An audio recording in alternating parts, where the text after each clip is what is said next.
Malam ini kita menyadarkan diri kita, terlebih lagi yang berceramah, jangan kau hanya sampai menyampaikan ayat saja. Hai Abdul Somad, apakah kau yang bicara itu hatimu sudah hidup? Senantiasa merasakan diri, aku orang paling hina, aku orang paling kotor, ditempelkan kening ke lantai di tempat yang diinjak tapak kaki, mengatakan bahwa aku bukan siapa-siapa. Umur diberikan Allah 40, 60, 70. Berapa yang kupakai untuk menolong agama Allah? Berapa yang kupakai untuk mengingat Allah? Mata, tangan, telinga, kaki akan diminta tanggung jawab di hadapan Allah. Dulu dibangga-banggakan, dihormati, dimuliakan. Yang kami muliakan Al-Mukarram, Al-Ustadz. Tapi pada saat tiba masanya, yang kita bawa tak lain tak bukan innallaha la yanzuru ila ajsamikum. Allah tak menengok badan, fisik, bentuk tubuh, baju. Ini sampulnya saja. Wala ila suwarikum, Allah tak menengok rupa, wajah. Walakin yanzuru ila qulub. Hati kamu yang bersih itulah yang kau bawa menghadap Allah Subhanahu wa taala. Yauma la yanfa'u malun, harta tak berguna. Wala banun, anak tak bisa menolong. Harta tak berguna, anak tak mampu menolong. Illa man atallah, kecuali orang yang datang menghadap Allah biqalbin salim, dengan hati yang bersih, hati yang tulus, hati yang memercikkan cahaya iman, hati yang bersih dari hasad, busuk hati, sum'ah, riya, takabbur. Itulah yang menolong di hadapan Allah Subhanahu wa taala. Apa kata Imam Ali radhiyallahu an? An-nasu niyam. Semua manusia waktu hidup itu tidur. Bapak tidur, ibu tidur, saya tidur. Semua orang waktu hidup itu tidur. Falamma matu, ketika dia mati, disitulah dia baru terjaga dari tidur panjang. Saat Israel mencabut nyawa, ditarikkan adalah satu centapan yang kuat. Disitulah kita baru terjaga dari tidur panjang. Betapa aku meninggalkan salat, betapa aku tak berzakat, betapa dulu kekuasaan. Aku lulus umur 30, pensiun 58, 28 tahun apapun tak pernah kubuat untuk agama. Sibuk membesarkan anak, sibuk mengurus warisan. Anak pun tak ingat dengan kita, karena kita lupa menanamkan pendidikan agama di dalam otak kepalanya. Harta yang banyak tak sempat menolong agama Allah. Anak tunggal semata wayang tak sempat dididik agama. Istri meninggalkan dalam keadaan stres susah hatinya, karena dia tak diajarkan sabar menerima ridha ketetapan takdir Allah. Dan paling celaka, tak pernah anggota tubuh ini dipakai untuk berzikir, muhasabah, mengingat Allah. Tak pernah mata dipakai menengok Quran, kitab suci Allah. Tak pernah dipakai hati merenung sejenak. Apa yang akan kubawa mati menghadap Allah Subhanahu wa ta'ala. Abdul Somad dari dalam tanah naik ke atas tanah, ceramah, masuk balik ke dalam tanah. Yang kau bawa apa? Baju koko tinggal, peci tinggal, pakaian kehormatan tinggal. Yang kau bawa kain tidak berjahit, disobek, kerak. Itu yang akan menyampul kulitmu, yang selama ini kau dimandikan, dibersihkan oleh ibumu dulu 60 tahun yang lalu. Sampai masanya kau lupa kapan kau dimandikan dulu. Sekarang ruh melihat, disebut dia ruh karena dia raha ya ruhu ruh, seperti aroma semerbak yang datang pergi hinggap. Ruh sampai masanya dia datang masuk ke dalam jasad. Ruh sampai masanya dia pergi meninggalkan jasad. Malam ini dimuliakan Al-Mukarram Haji Abdul Somad LCMA. Kenapa Abdul Somad ini dimuliakan? Karena ruh hinggap sejenak sebentar, sampai masanya besok pagi dia ruh keluar dari dalam tubuh ini. Anak yang katanya ayahku sayang, istri katanya kaulah abang, sampai masanya mereka tak lagi mau mendekat. Rumah itu saya yang buat, saya yang mengukurnya.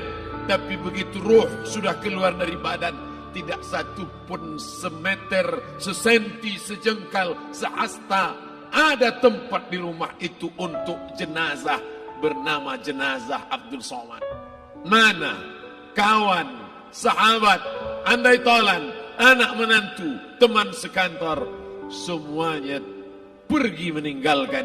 Yang tetap dibawa, kalau pernah kaki melangkah salat berjamaah di masjid, kalau pernah tangan mengusap kepala anak yatim, kalau pernah tangan mengucap subhanallah. Nanti di akhir tausiah kita akan berzikir, munajat, muhasabah diri, berdoa, mengenang apa yang akan kita bawa menghadap Allah Subhanahu wa taala. Datang malaikat membawa kain kafan dari cahaya, akan menyambut ruh yang mulia. Hadis riwayat Ahmad bin Ambal dalam kitab Al-Musnad, turun malaikat berlomba-lomba membawa kain putih dari cahaya, menunggu ruh akan keluar. Ruh menetes seperti embun di ujung daun. Daun tidak bergoyang, ranting tidak patah. Ruh menetes pelan turun ke dalam kain kafan, dibawa malaikat ke pintu langit. Tak sabar mereka menyambut. Inikah dia yang selama ini berjamaah? Berapa banyak yang masyhur terkenal di bumi, malaikat tak mengenal dia. Ini roh siapa?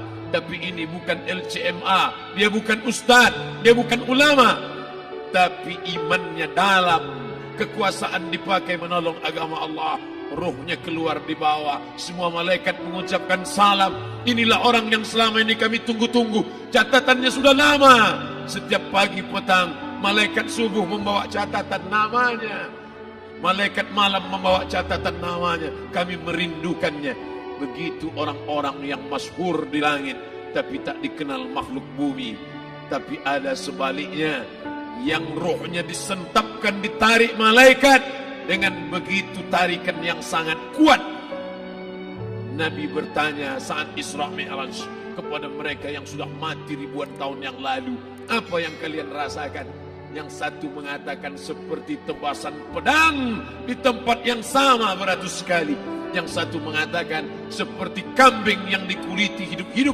Yang satu mengatakan seperti mata kail pancing ditarik dari kulit yang basah. Maka kita berdoa setiap selesai salat, Allahumma hawwin alaina, ringankan kami ya Allah, fi sakaratil maut, di saat sakaratul maut yang amat sangat menyakitkan itu.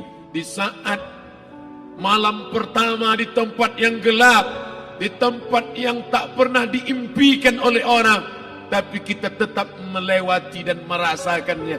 Perlahan-lahan cacing tanah, ular-ulat kalajengking akan menggerogoti kulit yang selama ini dimandikan, selama ini dipakaikan sampo yang mahal, selama ini dioleskan pelembab yang lembut.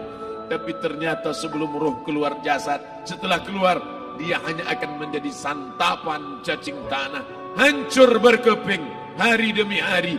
Yang pertama kali membusuk adalah mata, karena dia berisi cairan. Cairan ini mengering, busuk dan berlubang. Lalu kemudian usus sebulan di dalam tanah, mulai dia menggelembung masuk angin dan dia meletus pecah. Cacing-cacing tanah mulai datang menggerogoti, memakan. Habis, siap tak siap, suka tak suka, kau akan didatangkan. Apa yang akan ditanya oleh Allah? Perbuatanmu, amalmu. Faman ya'mal mithqala dzarratin khairan yarah. Sebesar biji sawi, sebesar ujung rambut, kau aniaya orang, kau makan titik puluh keringatnya. U'tul ajira ajrahu, berikan upah pekerjamu, gaji tukang panenmu, gaji tukang cuci setrikamu. Kau makan, kau tahan 3 bulan. Dia tak menuntut, dia senyum, dia hanya mampu mengadu kepada Allah. Tapi titik peluhnya yang keringatnya, air matanya akan kau balas di hadapan Allah Subhanahu wa taala. Di saat itu tak ada siapa bisa menolong. Hari ini uangmu banyak, kau bayar pengacara handal 1 jam 100 juta, bebas tanpa syarat. Tapi di hadapan Allah semua akan bersaksi. Al-yawma nakhtimu ala, lidah yang selama ini pandai bicara dikunci, ditutup Allah Ta'ala yang akan bicara. Wa tukallimuna aydihim wa tashhadu arjuluhum, kaki akan bersaksi, tangan akan bicara. Bima kanu yaksibun, yang pernah dilakukan di masa yang lalu. Mata melihat seolah-olah nyata perbuatan itu pernah dilakukan dulu. Kita lupa, kita tak ingat. Tapi catatan malaikat terlalu terang benderang.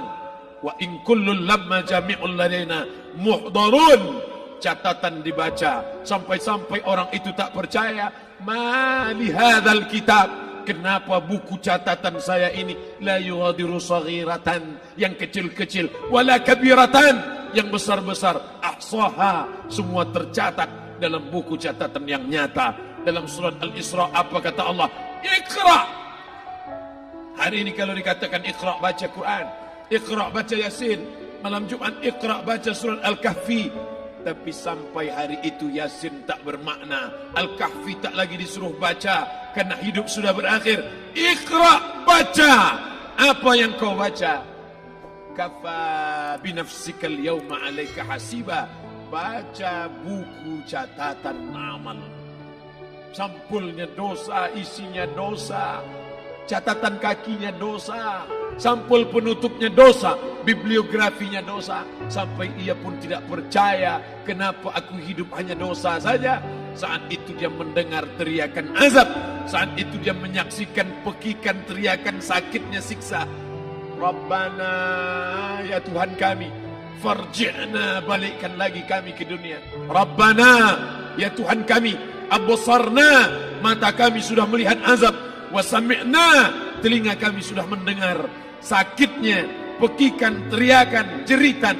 Farji'na, balikkan lagi kami ke dunia. Na'mal salihan, kami ingin amal saleh, kami ingin bantu masjid, kami ingin sekolahkan anak yatim, kami ingin muliakan fakir miskin, kami ingin bantu panti jompo. Farji'na, balikkan lagi kami dunia.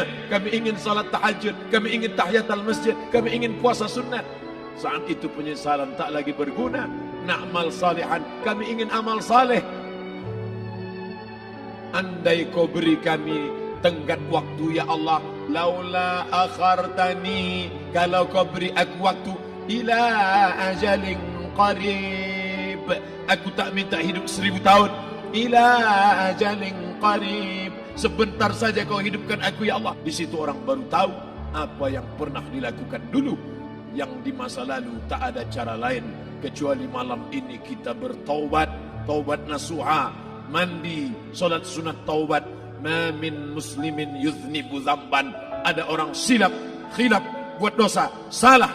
Siapa yang tak pernah salah? Sedangkan datuk moyang kita Adam pun salah, tapi dia mengetahui, sadar salahnya. Dia berdoa, Rabbana zalamna anfusana, kami sudah menzalimi diri kami. Wa illam taghfir lana, kalau kau tidak mengampuni kami, wa tarhamna, kalau kau tidak merahmati kami, dan nakunanna minal khasirin, kami termasuk orang yang rugi ya Allah. Maka malam ini kita bermunajat kepada Allah, berdoa, mengenang masa lalu, bergelimang dosa, besok tak akan kita ulang. Kita minta ampun kepada Allah Subhanahu wa taala. Astaghfirullahalazim, astaghfirullahalazim, astaghfirullahalazim. Siap tak siap, suka tak suka, kau akan didatangkan. Apa yang akan ditanya oleh Allah? Perbuatanmu, amalmu,